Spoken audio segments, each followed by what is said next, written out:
The Local Show, featuring conversations with business owners, employees, and local business leaders about their successes, challenges, and reasons for doing business. Right here in Central New York. The Local Show is locally produced by Zoe Advertising. Now your hosts, Tom and Steve. We're back again, and that means that you are too. Welcome to the pre-season, the pre-holiday season pre-season. show. Yeah. That's what we're pre-seasoning. We're tailgating the holidays. Yeah. And you're a holiday guy. You're the Hallmark Channel. You're going to decorate the house. You're going to do those things, and I want to get excited about decorating the house, but it's not me really. But, I like the ambiance. Yeah. Judy just took down fall. Yeah, right. and the other day, and it's a lot of work. Well, actually. it is, yeah. No matter how you slice it. But I told her I'm going to help her with Christmas this year because she does it. Well, I'll just do it, and she says that, but then she really wants me to be part of it. Right, and I want to be. I don't want to be that guy that's like, "Nice job, honey." I mean, I want to care, Tom. You don't want to be like Archie Bunker sitting in your big chair. No, Edith, give me a beer. I don't want to be that guy. It's amazing. I was remarking to Kelly on how far we've come with exterior illumination and lighting. Well, you're lighting. That's part of your business. Yeah, so for you the DJ understand stuff, lighting. yeah, sure. But in general, those little string lights and things like that you can wrap around stuff. Everything's got timers on them now, so you just flip one button one way, and then where you turn it on the day before, it will go off for like 6 or 7 hours and then come back on again. It's so neat. I like the old technology. Retro, the big light bulbs. The ones where you could burn your hand Yes, out? I love those. That's fun stuff. Those old retro, I don't know, they're big, and they use a bazillion kilowatt hours a second. I like those. I can picture both of you up on ladders. I'm very nervous. You should be. Up on that's something else. Well, we're old, and Melissa Murphy here, she specializes in old. So she is the founder and CEO of Aging Advocates CNY Care, which both Steve and I need. How are you there, Melissa? I'm doing well. I just came back from Aruba last night. Oh, jeez, that's wonderful. Thanks for rubbing that in. Where is Aruba, by the way? Because I'm not well traveled. I don't know. It's somewhere in the beautiful ocean. It's south. It is Caribbean. Yes, and it's just in the Caribbean. outside the hurricane. Oh, okay. South. Did you have to fly directly there? No, or did she you swam cruise? there, Tom. Well, I'm not sure if she did a cruise or not. No cruise. No cruise. It was just a flight. A couple flights. Oh, okay. Nothing direct from Everyone Syracuse. says Aruba's wonderful and you got to go there. Did you feel the same way? Amazing. That's what I hear. Yeah, I've great. never left the resort on other islands I went to, but this one, I saw the whole island. It was incredible. That's wonderful. Well, good. Well, it's good to have you back. Back to work. So, are you a Back to Syracuse work. native? Did you grow up here? I am. I grew up in Liverpool. Yeah. Go Warriors. Yeah, okay. Yeah, Can't you say went that to- anymore.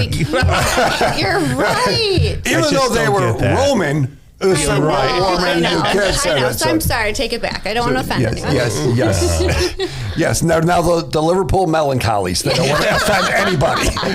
The Liverpool sheep. So That'd be fun. Or it could be the Liverpool hot dogs. Yeah, there we go. Oh, my goodness. So you grew up here, and then what got you into aging? Because you seem to me to be relatively young, and, Thank you. Yeah, you have to deal with a lot of people who have issues as we get older. I mean, that's tough stuff. What got you into this business? Yeah, so I don't know exactly what it feels like to be old per se, but what I do know is after years of working in the senior healthcare field, I kept meeting families in the same super stressful situations over and over. Right. They were completely overwhelmed, underprepared, had no idea what they needed to either keep their loved one at home or move, and I just had this epiphany that there has got to be a better way. So after years and years of learning everything in this field locally, I decided to put together a really incredible team of the best folks that can advocate for families here in Central New York. And that's what we do. We guide families through the most stressful times of their lives. Interesting. So what are the factors? There's a lot of things. Name some of them. Like what are people, if there's a list of 5 things that families deal with as parents and loved ones get old, what are they? And then how can you help? Well, Well, the first thing is folks don't want to talk about getting older. They don't want to think about the inevitable future, and it's unfortunate. You don't want to lose your independence. You don't want to admit that. You don't want to, but it's kind of a catch-22. If you don't address it ahead of time, you actually end up losing more independence. Sure. Okay. So the ability to take control of your future is something that people just don't really want to do, but we've seen it over and over that there is no benefit to avoiding. But is that a family member saying, help mom or help dad, or is that the aging person going, it ain't working so well? The aging person never needs help. They are fine. They walk by us at a senior table and they say, nope, don't need you. But unfortunately, sometimes they will fall down the stairs and break a hip and then can't even go back to their own home that they love. They've been there for 60 years. And now the adult child is scrambling. Can they move in with me? Can we afford for them to go to a different housing? Can they bring in home care? So all of these really stressful situations and decisions to be made at not the ideal time, right? So Yeah. And you help people navigate that. That's the point of your business. Do you have a degree or something? I mean, are you a geriatric specialist or something like that? So I was not a geriatric specialist. I actually started in marketing and senior housing, and that's really where I saw how interesting and not great the field is. Those marketing people suck. They do. YouTube listeners will see she's making eye contact with Tom. It was the commissioned. Well, it's skewed. It's so right. skewed. They have something to sell, and you can't blame them for that. But that's what they're trying to do. How do you look at it differently? Exactly. So I started as that commissioned salesperson, and shortly after I realized that was not for me.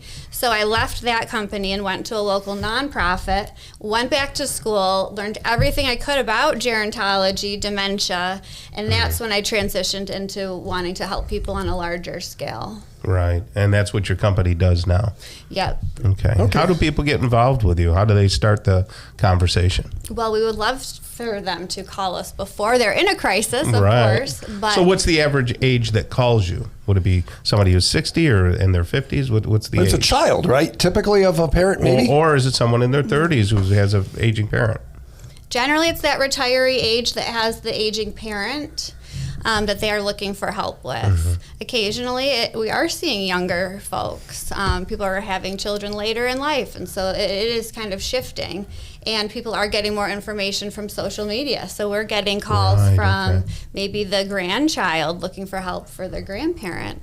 Occasionally we do get the call from the older individual themselves wanting to be proactive. That's my favorite call. I say, yay, yes, let's help you. Let's do it differently.